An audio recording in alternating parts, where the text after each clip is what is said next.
സെപ്റ്റി tank ഷാനവാസെ സെപ്റ്റി tank എന്നൊക്കെ വിളിച്ച പ്രതികരിക്കാതിരിക്കുവോ? അന്ന് ആ ബിഗ് ബോസ് പറഞ്ഞുകൊണ്ടാണ് ഞാൻ പ്രതികരിക്കാൻ. മുള്ളമ്പന്നി പോലാണോ സെപ്റ്റി ടാങ്ക് ഷാനവാസ്?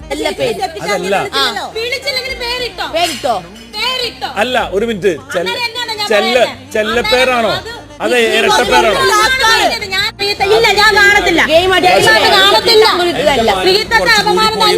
നമ്മുടെ രേണുവിനെ കുറിച്ച് പൊതുവെ എല്ലാവരും പറയുന്നുണ്ട്, അഹങ്കാരി, എടുത്തുചാട്ടക്കാരി, കള്ളം പറക്കുന്ന ആള്, അങ്ങനെ കുറേ കാര്യങ്ങളൊക്കെ പറയുന്നുണ്ട്. എന്നിരുന്നാലും ഈ സെപ്റ്റിക് ടാങ്ക് എന്നൊക്കെ പറഞ്ഞ് ഒരാളെ അവമാനിക്കുന്നതിന് ഒരു പരിധിയുണ്ട്. ഒത്തിരി കടന്നുപോയി കേട്ടോ.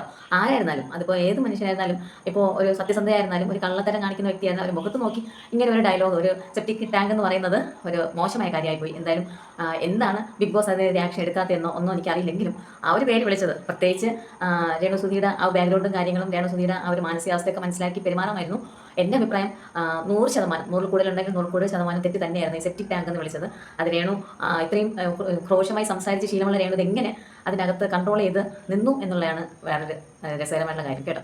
എന്തായാലും സംയമനം പാലിച്ച് രേണു നല്ല രീതിയിൽ കളിക്കുന്നുണ്ട്, നല്ല രീതിയിൽ പെർഫോം ചെയ്യുന്നുണ്ട്. എന്തായാലും നല്ലത് മാത്രം വരട്ടെ.